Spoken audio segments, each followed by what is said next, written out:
E agora continuamos com o... And now we're going to continue with 5G, and Christina is going to continue with its reality. Yes, we're going to carry on talking about this, but from a technical viewpoint.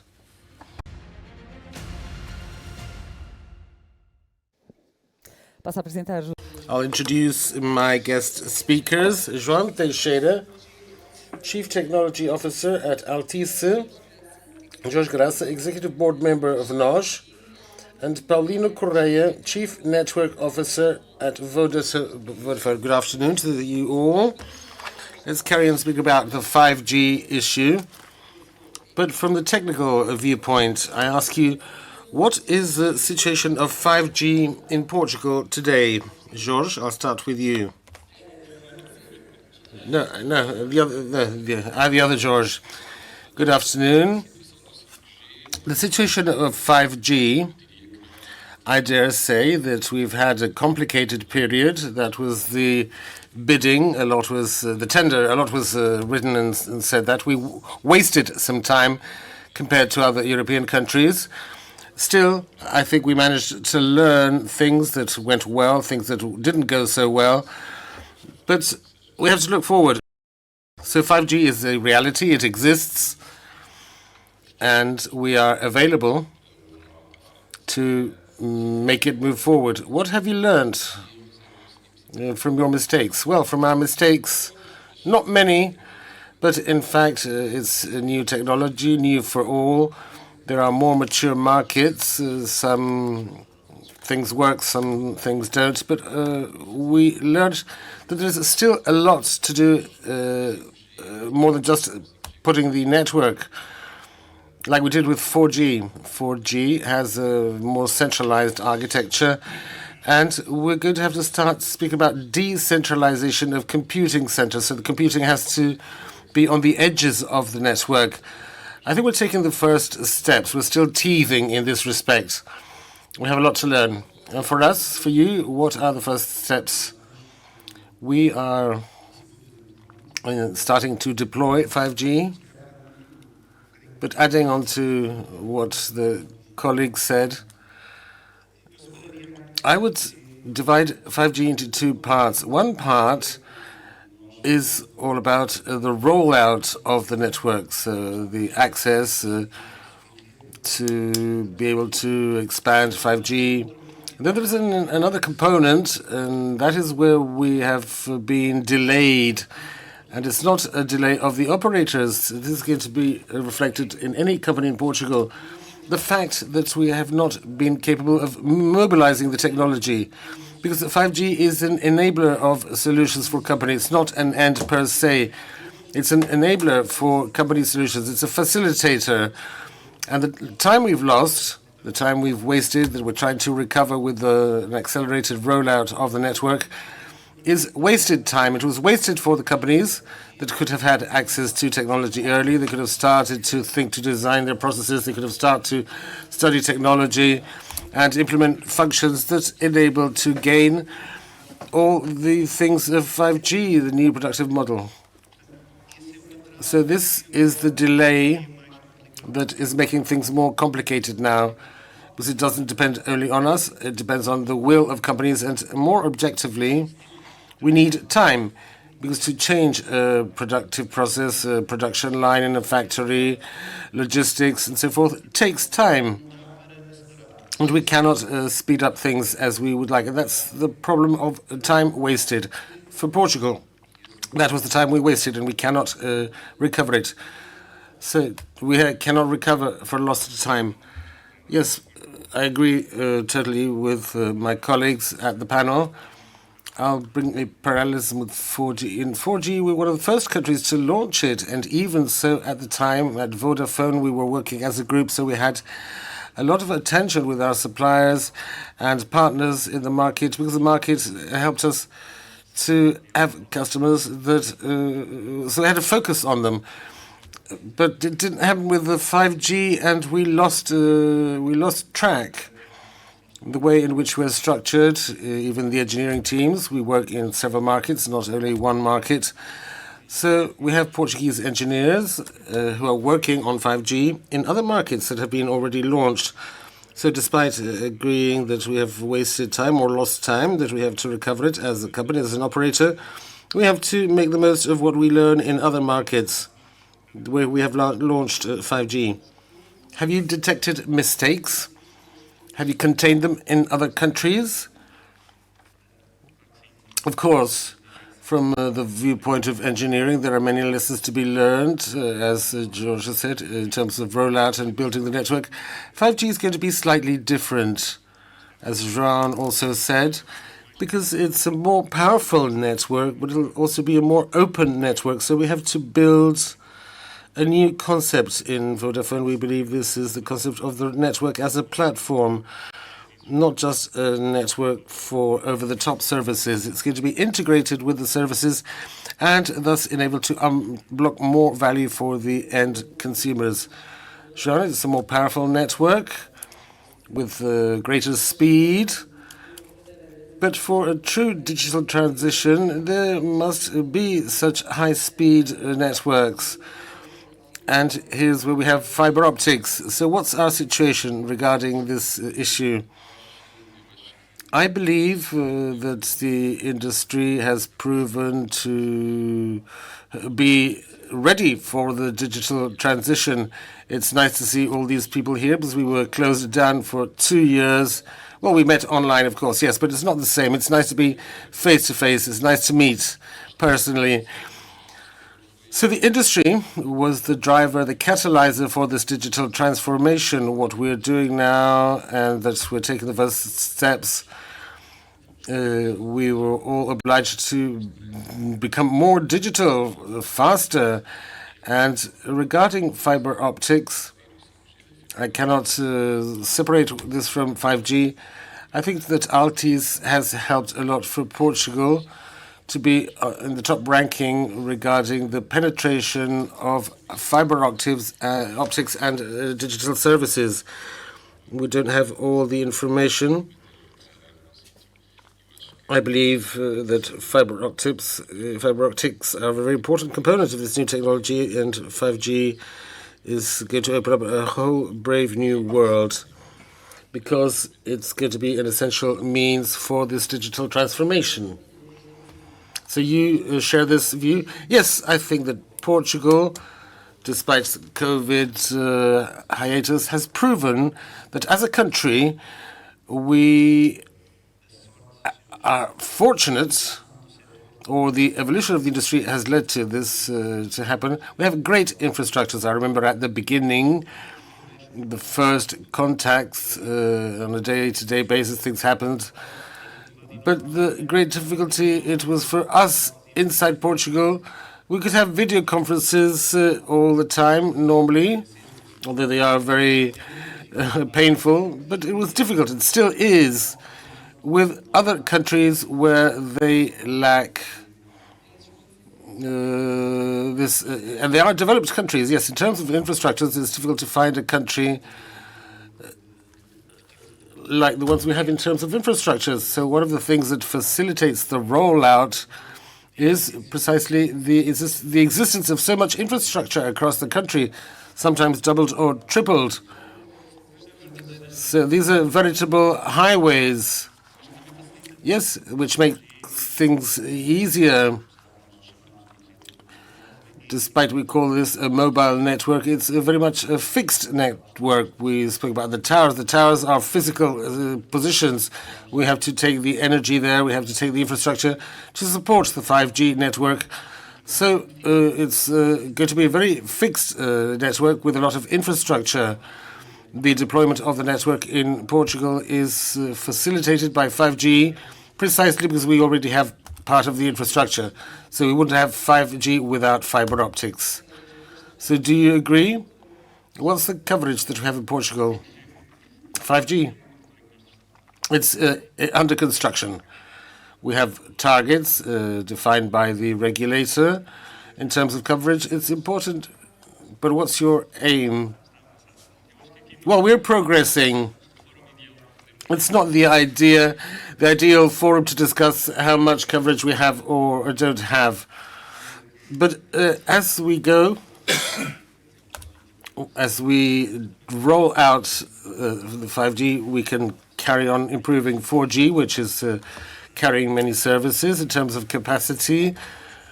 We have to make sure that we have the total experience for the clients, which I believe that 5G in our country, we are a bit delayed, as we said, but the industry in general, the operators, have a lot of work ahead to prove the real value of 5G for the end user. And what we have to make sure is that the end user has the best experience, regardless of which technology they use to access. A curious thing that I've noticed from all these panels and when preparing for these discussions is that there's a lot of knowledge regarding the potential of 5G. Jean, why do you think this happens? I was going to say that coverage would belong to the previous panel, those who have the towers and build them. It's their responsibility. They could say the same about you. Well, this happens because it's a new technology. So we have to change the paradigm. It has been mentioned earlier on, the metaverse is going to exist because the technology to access is there. It's progressing, and more we have available information anywhere. So just for the fact of having this new technology, this is going to open up a series of opportunities. Some years ago, we weren't speaking about unmanned aerial vehicles, and now we're thinking about self-driving cars. So I remember in 5G, well, we have several stages to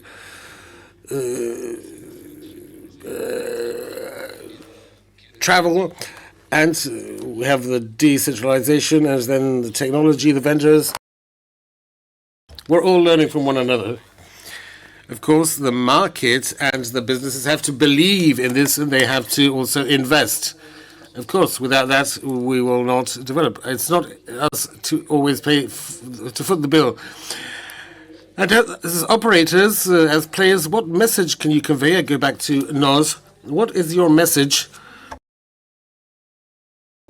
to consumers and SMEs, for instance? What's the benefit for an SME to have a 5G network? Well, the way in which we look at the opportunities of 5G is to describe a B2B2C. So there is an intermediate stage that whomsoever manages to materialize the benefits of 5G in different services, then this translates into a delivery to the end consumer, which can be an individual or an SME.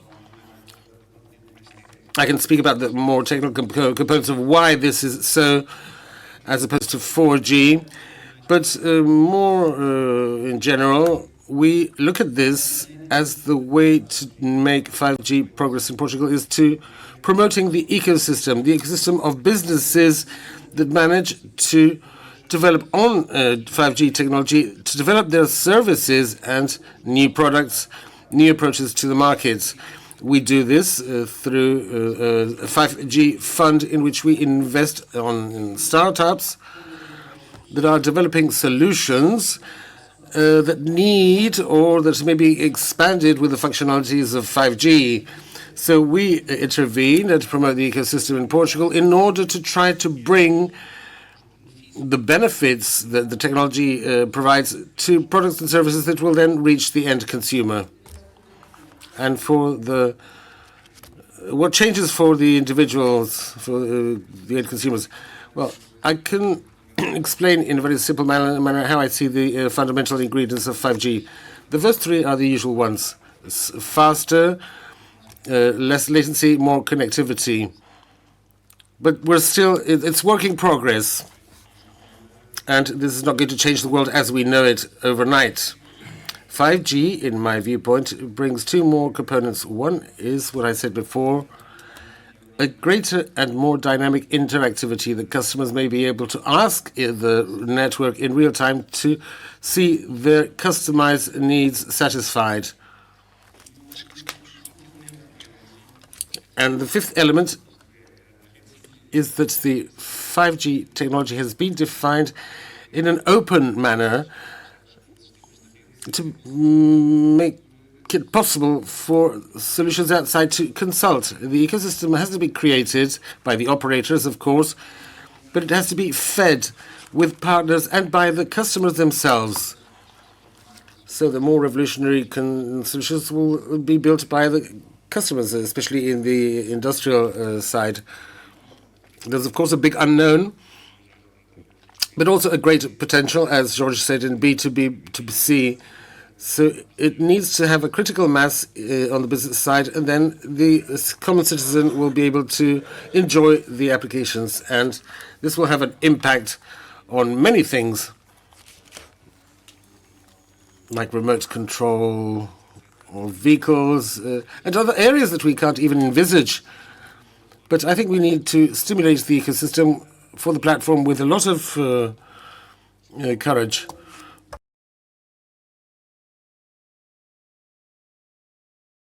As businesses, technological businesses, why do you think this is happening, and what could start? Is this another line for business?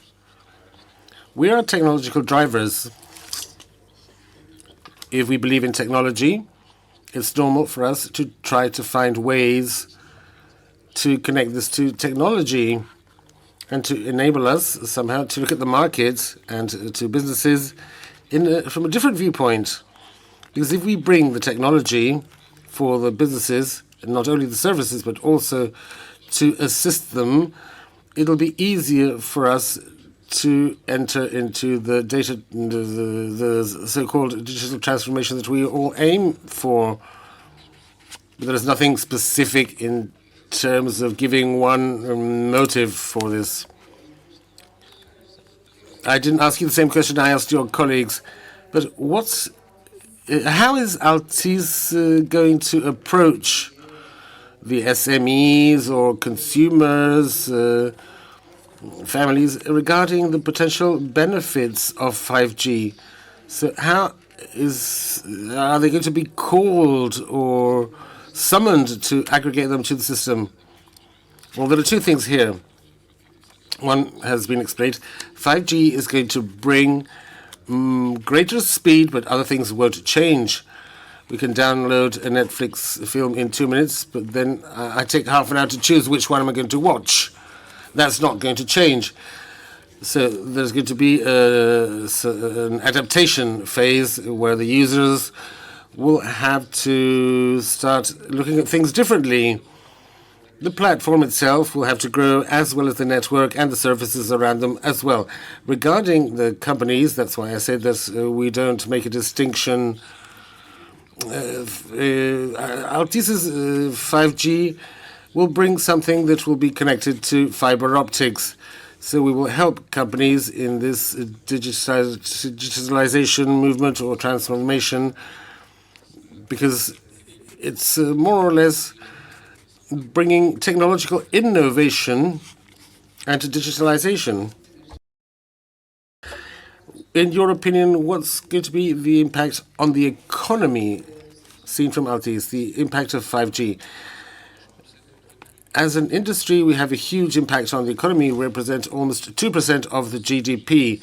A specific 5G, and due to the delay, we don't have figures, but we believe will have a great contribution to the digitalization of the so-called digital DGP. And it not, well, I can't give it a name, but the way that we think about what we bring to the discussion table is all these cases that we mentioned, all these examples, are examples of the most advanced industries on the planet. The factories of the future are based on 5G.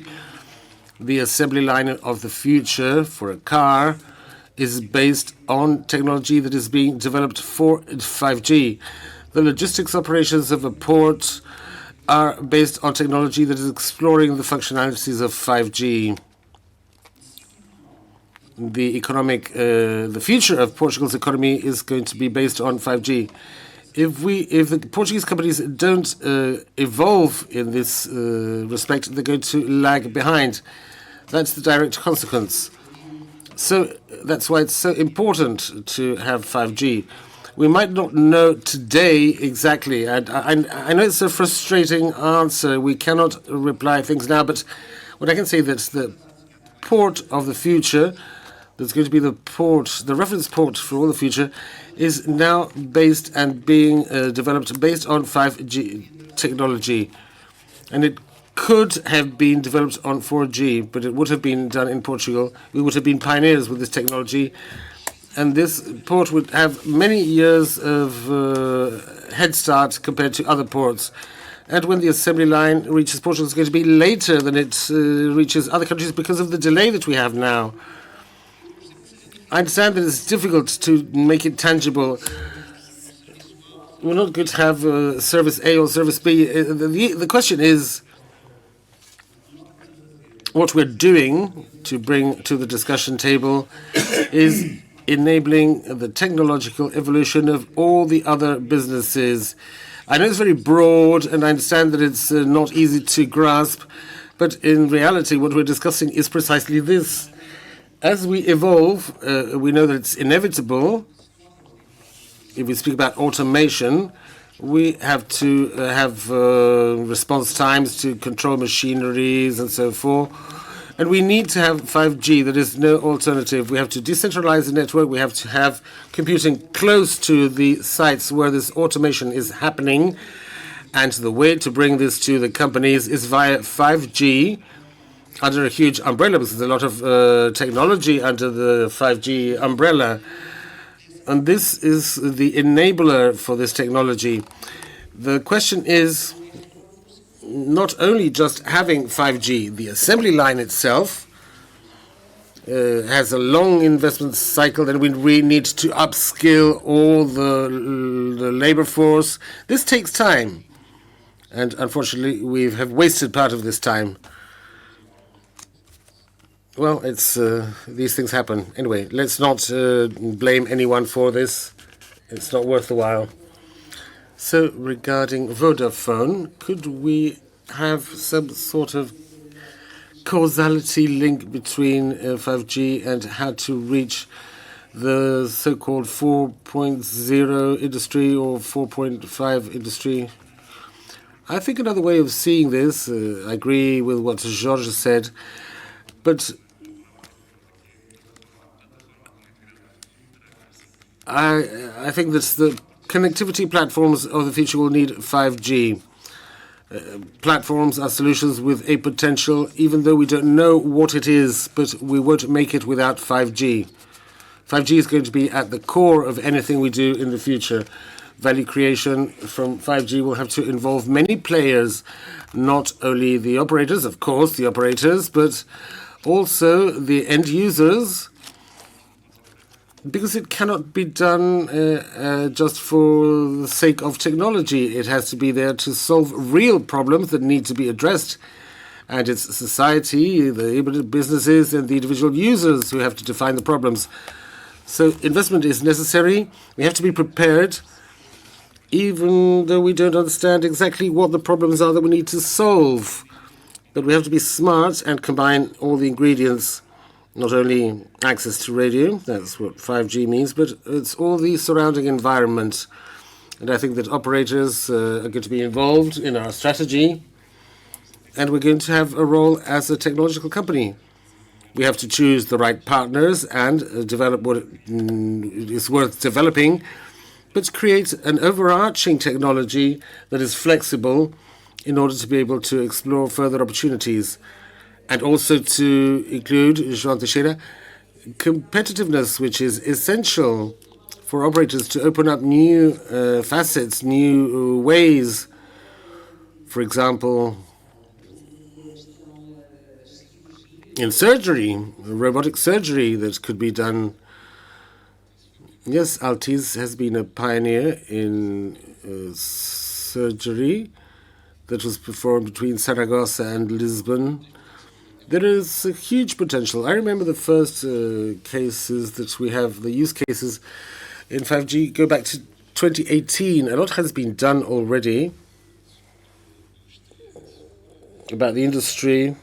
In the case of self-driving cars, But I think we have to go for action now. I think the industry is prepared. We are prepared. I think the businesses, as my colleagues also say, if we look at 5G as a platform for access, then the industry will be able to come and develop use cases.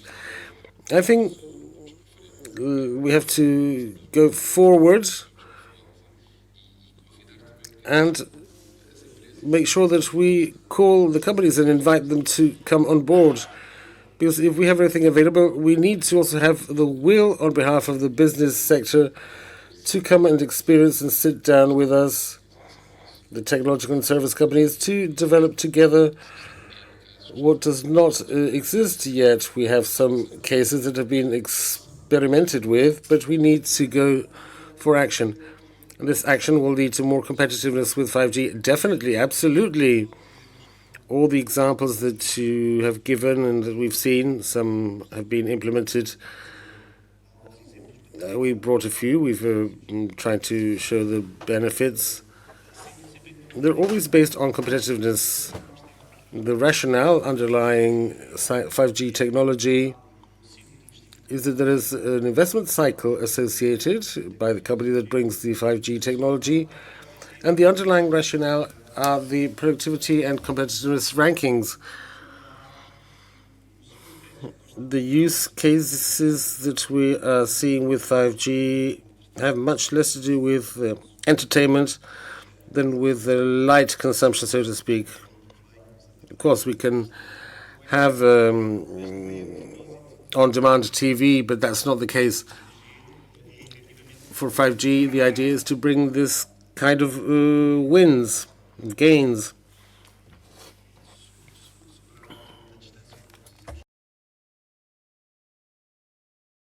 We have to overcome the distance problem. Solutions like remote medical assistance or automation, which is a very interesting case. All of this is based on, and sensorization, is based on layers of information that helps us create the so-called digital twins. All of this is based on the functionalities of 5G. And this translates into better competitiveness, better efficiency in processes. So I'm asking Tim a question about competitiveness. I think that the world will be richer. We have many dimensions. We have a healthy competition in Portugal. We have very active players. And the market has been an early adopter with 5G. So we need to add more dimensions. We may become differentiated and, of course, add value, not only to provide more megabits per second or less milliseconds in latency, but we have to be more consistent with the end user. So I think it's going to be an amplifier for the potential, definitely. So my last round of questions, because we don't have time for more. I'll start with you. Cybersecurity. How are things in Vodafone? Things are well. We had the attack that you all know about with a huge impact. It impacted many of our customers. This was an exceptional event because it was very, very strong. But after such an exceptional incident, we managed to recover. You had support from other operators, so we'd like to thank them. Definitely. All telecoms networks are intertwined. It had an impact on the traffic in other operators, so I'd like to thank them too. Because cybersecurity is not romantic like we see on TV series. Some things happened, others we don't know what happened, and there's a lot of cleanup.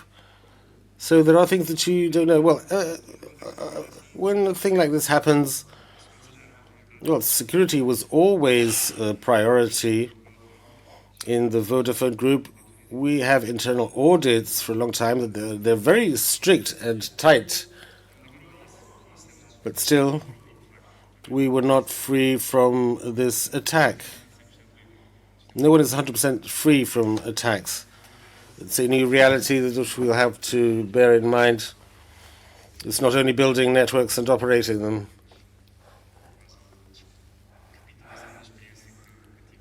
So we learned from this situation, and we established conditions to make sure that these things don't happen again. So we have studied the engineering, the architecture, and whenever we have a situation like this, we have to make sure that the impact is lessened as much as possible. And there are always engineering trade-offs. Sometimes we have to increase segregation complexity to decrease risk. And thirdly, if this were to happen and to have an impact, we have to have tools and processes to recover sooner. So these three vectors of priority were present, but they're more present than ever now with our engineers, and they will condition the future evolution of the 5G network. But no one is free from this. No, definitely not. If anyone says they're free, they're making a huge mistake. How long did you take to react since you were attacked until the moment when you managed to react? Minutes, a few minutes. This happened on the evening of the 7th of February. We set our teams working, and then we had long days and very long nights, non-stop working. So you don't know exactly who did what and why. No, it's under investigation, and obviously I cannot speak about it in public. But despite the destruction to our infrastructure, we are a vehicle for attack because the main victims of the attack were our customers. I mean, the firefighters, the schools, the hospitals were without communication, and we did the best to recover as soon as possible, and we did. Perhaps years of construction in only a few days, but those are the end victims, and that's a society that is affected. So we have the idea that apart from the way that we build and operate the networks, everything's important, even our individual behavior. And of course, transparency is very important. Yes, definitely. So people may feel more at ease. Jorge Graça, in your opinion, considering what happened, which was totally unexpected, a simultaneous attack to the three operators. Imagine if that were to happen. Yes, you can knock on wood. I don't know if this is wood or not, or it might be vinyl. But we're not free from such an attack. Well, we can never say that we're free from whatever. We might be under attack right now. And reality, unfortunately, in terms of cybersecurity, well, no. No, probably you're not under attack, otherwise we would have all fallen. No, I mean, hackers have different timetables and priorities. Maybe they're preparing some attack now. You never know. We knew the theory at least. And in the case of Vodafone, it was proven how important it is for us together as an industry to maintain our infrastructure for society. In a hypothetical scenario of the three operators being under attack and there is no capacity to support one another, the country would stop immediately. Immediately. And so the great lesson from this is this is an iterative process, and we've had our internal discussions.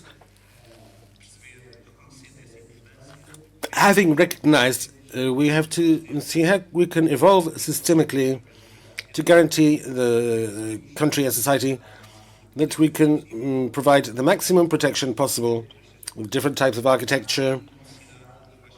I think there's a need here, and sometimes the industry doesn't recognize how important this is, because as João was just saying, the main problem was not Vodafone's network, but the hospitals that had to interrupt the surgery. So let's imagine in a 5G scenario, let's translate this into 5G, where we have self-driving cars here and there, we have surgeries, or we have a vessel that is being unloaded, and suddenly the infrastructure fails. It's not only that everything stops, but I mean, a lot of lives could be at stake. There could be many accidents, so there's a huge need to recognize the role that we play, to recognize the investment and the trade-offs that we have, and that we could have the safest and most secure networks in the world. If we had very strict codes, then the businesses couldn't work. So we have to strike a balance. There was a speaker earlier on who said, I think it was the ex-chief of MI6, it's not only computers that save us, João Teixeira. We asked the same question. I'll give you 1 minute each, so please be succinct if possible. What is the link that you can establish, considering the problem with Vodafone, the synergies that you could draw from the three operators to build something that could be preventive? You could use link or we could use agreement. Above all, the three operators managed to interact, and regardless of whether it's customer ABC, we have to maintain our agreements, our connections, our links, to exchange information, to exchange experiences and problems. And I think that if we do this, society will benefit from it. That's, after all, a very important goal. 1 minute each, and please don't go beyond that. What about retaining talent? What do you do about that? I agree with João. We have to create a black box thinking mentality, like when there is an airplane crash. In this domain, it's not a question of agreements because we are competitors, but we have to guarantee the safety and security of networks for the good of the country. And how to retain talent. Portugal has exceptional conditions to develop and promote. It's an excellent setting. There are many initiatives with the purpose of identifying and retaining such talent. So, in fact, we have great affinity. We are well positioned. And pandemic taught us many lessons. And we've learned with all these challenges. There's a great potential. Jean Graça? I can't speak this in a minute.